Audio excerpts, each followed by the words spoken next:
All right, we're back. I haven't made a video in 2 days, and honestly, it's been kind of boring, bro. Like, I have not really found anything that piques my interest, anything that I really want to make a video about, but I still feel like I want to make something. I want to put something out there, especially after hitting 100 subscribers and posting that video. I just didn't want to leave it off there, right? So here we are. Today, I want to tell you guys a little bit of a story from my childhood. A lot of people have been asking for this, okay? Mostly it's my homies, okay? They want me to tell more stories. They want me to give you more insight on my past life as a child, which was very interesting if I do maybe say so myself. So let's start off by setting up the time and space of the story. Where did this story take place? The story took place in kindergarten. I believe I was about 6 years old at the time of the story. And I don't know if you guys know this about kindergarten, but it's like a zoo in there. It's like you're part of a pack of animals. There's always a hierarchy of kids in kindergarten. There's the cool kids, and then you've got me, right? And as a kid, I've always had social anxiety. I didn't really fit in with any of the other kids. So fitting in kindergarten was like a priority for me. I needed to fit in. I didn't have friends. I didn't know how to make friends. And in kindergarten, kids are like sheep. They usually follow one person, the person with the most power, the most passion, the most authority.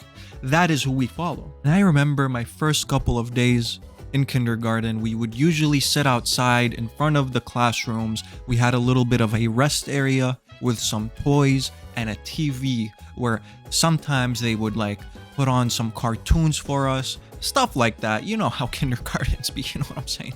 So I remember I was sitting down all by myself, you know, just being all sad and shit. I guess nothing has really changed. Anyways, but some kid approached me. His name was Sinan.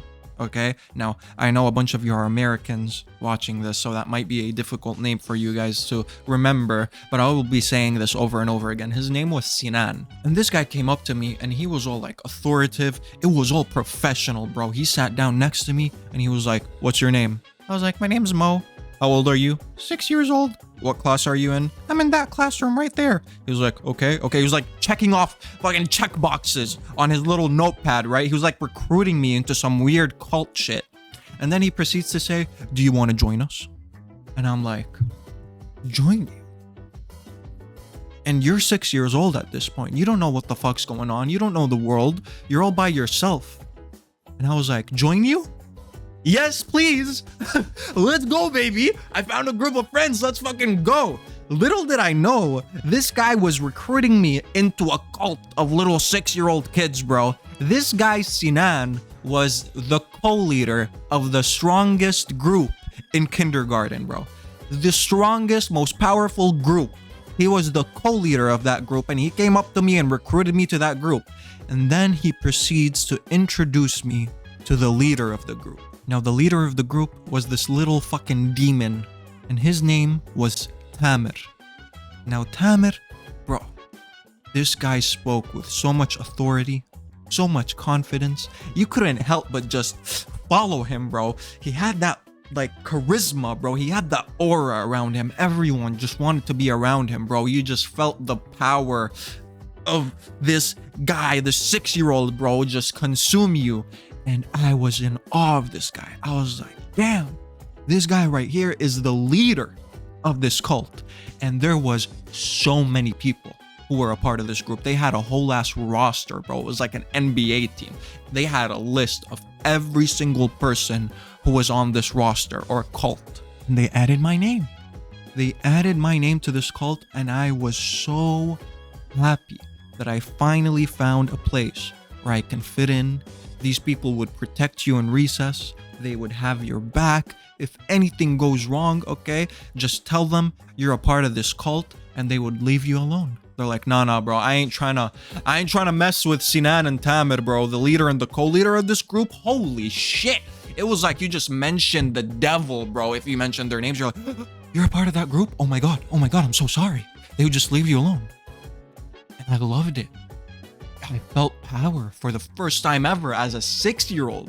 I felt powerful, bro. The leader was so supportive, and he had this affinity towards me. He loved me for some reason. I don't know what it was, but he just loved me. We were like homies. He wasn't like that with the other cult members, but me specifically, the leader and the co-leader just loved me. I became like the third co-leader of the group in no time, bro. 2-3 weeks, I was in there like swimwear, bro. I was leading this shit. A lot of people from the roster, the little underlings, would come to me for advice. They would tell me to ask the leader about something. They'd have to go through me, bro. I was like the leader's bodyguard. You know what I'm saying? I was that guy. And at this time, bro, you gotta remember, I'm a nerd. All I do is go back home, play on my PS2, sit by myself. This was the first time I had that kind of power. There was always this sense of loyalty towards the leader. You never go against this guy. Whenever he asks you to do something, you do it, bro. Without even thinking about it, you do it. He tells you to die for him, you fucking die for him, bro. And I was all for it. I didn't mind it for some reason, bro. I was 6 years old and I was ready to die for this guy. Just because he added me to his cult. He included me, bro. That's how loyal, how dumb 6-year-olds are. Now the story sounds all good and dandy so far, but it really started to take a weird turn when the leader would start asking me for shit. And it's not like little small stuff. He would be like, hey man, what games are you playing on the PS2 recently? And I'd be like, yeah, I'm playing this new Transformers game, this new Yu-Gi-Oh game, I'm really enjoying it. And he'd be like, bring it with you to school tomorrow. I'm like, bring it with me to school? You want to see it? The leader wants to see what I'm playing? I was like, hell yeah, dude. I want to be that guy. I want to be a guy who the leader is interested in. I was all for it. I was excited. So I come back the next day with my PS2 games, my discs, right? Back in the day, you had discs, believe it or not. And I would show him the discs. And he'd be like, can I see this for a little bit? And then he'd just take it. He'd be like, okay, I want to borrow it for a couple days. And at the time, I didn't really think anything of it. Like, the leader wants to borrow something from me? Holy shit, dude, that's an in with the leader. You're basically almost there. So I would give him whatever he wants. I'd be like, you want to borrow shit, bro? Take it. You want my clothes, bro? Take them. Take anything you want, dude. That's how loyal we were. Yu-Gi-Oh cards, McDonald's toys, toys in general. I would give it all to him. Whenever he asked for it, I would just give it to him. I remember one time I gave him the 3 Egyptian god cards in Yu-Gi-Oh, bro. That's how loyal I was. That's how much trust I had in this motherfucker. And he never gave them back. He never gave them back to me. He'd always say he's gonna borrow them, but he never returned them to me. Which was a little bit of a red flag, but of course I'm 6 years old. That's the leader you're talking about, bro. You can't go against the leader. You can't perform a coup d'etat against the leader. You can't go against him. Are you kidding me? You'd get shunned from the group. You just had to go with it. Even if you didn't want to do it, you had to go along with the wave. That's the leader we're talking about. Little side note, I remember the only thing he ever returned to me was this little Leonardo toy from Teenage Mutant Ninja Turtles. And I gave it to him. It was so beautiful. It worked fine. And then he gave it back to me. It had like all of these fucking ink marks on it. It's like he drew on it with a pen. It was all broken. So he just gave me back trash. So that's the only thing he ever returned to me. I remember also we'd be sitting in the little break area outside of our classrooms and a cartoon would come on like Teenage Mutant Ninja Turtles or Power Rangers. And you know, kids, we'd start discussing like, oh, I am the red Power Ranger. Oh, I'm the green Power Ranger. You never, ever say you're the red Power Ranger in front of the leader, bro. Are you crazy? You fucking insane? You can't say that. That's the leader there. He is the red Power Ranger. He is Leonardo from Teenage Mutant Ninja Turtles. He is Blossom from Powerpuff Girls. You never go against the leader, bro. You never even say that shit out loud. It was like an unspoken rule amongst us 6-year-olds. I remember one time a guy was like, oh, I want to be the white Power Ranger. And the leader was like, who are you to take the white Power Ranger, who's the second strongest Power Ranger, from Mo, the co-leader of the group? He started defending me. He was like, you're out of the group. You just said you wanted to be the white Power Ranger. Mo is the white Power Ranger. And I was just sitting there like, I never felt this amount of power. The leader was defending me. He gave me the white Power Ranger. I didn't want to be the red Power Ranger anymore. I wanted to be the white Power Ranger. I was okay with co-leader. I was always alone throughout my life. This was the only time I had friends who backed me up. I was so happy with that, bro. I didn't mind if he stole my shit. I didn't mind any of that because it came at the cost of so much power, and I needed that power, bro. If he wants to be Optimus Prime, I'll be Bumblebee. I'm okay with that. I remember an interesting story as well. One guy who was part of our underlings in the group, he came into school and he had Heelys on. Now, I don't know if you guys know what Heelys are. I don't even know if that's what they're called anymore. They were these shoes that had a wheel inside of the shoe. So you'd be like on roller skates and on shoes at the same time, which was crazy back in the day. No one had those shoes. If you had those shoes, you're cool as fuck. But you can't have those shoes as the underling. You cannot be cooler than the leader of the goddamn group. So you know what we did? The two co-leaders, me and Sinan, I don't know if you guys remember him, we mentioned him at the start of the story, and the leader, Tamer, we had a little bit of a meeting. And we started going over like, this guy's getting a bit too cool for the group. The other kids who are not part of our group are thinking this guy's cooler than the leader of this group. We can't have that in our group, dude. We cannot have that in this football club. So you know what we did? We kicked him out. We shunned him because he had cooler shoes than our leader. That is what we did. We would die for our leader, bro. You cannot be cooler than him. You cannot be a better character than him in a cartoon. You cannot do that shit. Even if you thought you were the Red Power Ranger, you never mentioned that shit out loud. It's against the goddamn rules of the group. I remember shit really started to take off, started going wild when our leader, Tamer, he was going on vacation for like 2 weeks.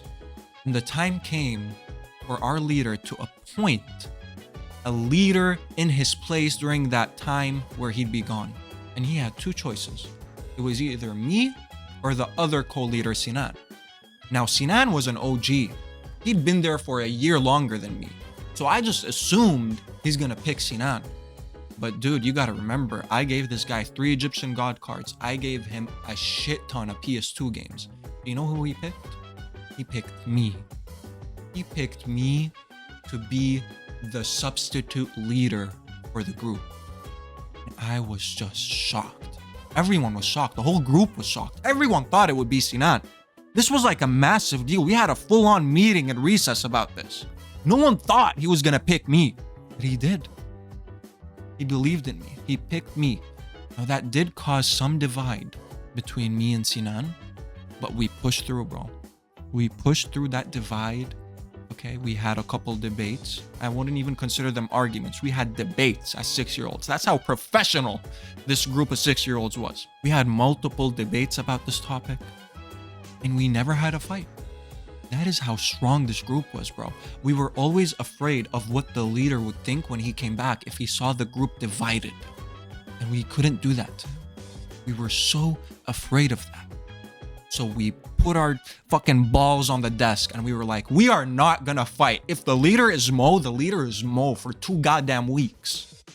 We put our egos on the side for this shit as 6-year-olds. And we just went with the flow.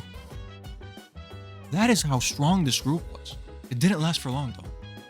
I remember the second semester, a lot of these kids left. The group started falling apart. And during that time, I met Fatma. Now, I don't know, a lot of you guys are new subscribers, so you probably don't know who Fatma is. I'm gonna put up a video on the screen here that you can go and watch about Fatma. Fatma was my first ever love. And that's when I left the group. I left the group to go hang out with Fatma. And that was officially the disbandment of the group. Never happened again.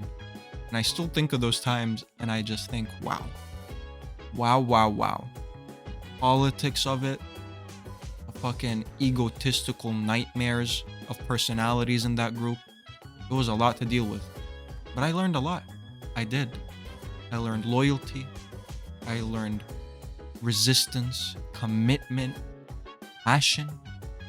I learned a lot from that group. Public speaking, dude. Are you kidding me? Leading a group of like 10, 15 kids through the nightmare of not having a leader for 2 weeks? That was insane. Good times, bro. Good fucking times. That being said, I'm gonna end it off there. Hopefully you guys enjoyed the video. And leave a like, leave a comment, leave a sub if you guys really want to. And I'll see you guys next time. Have a good one.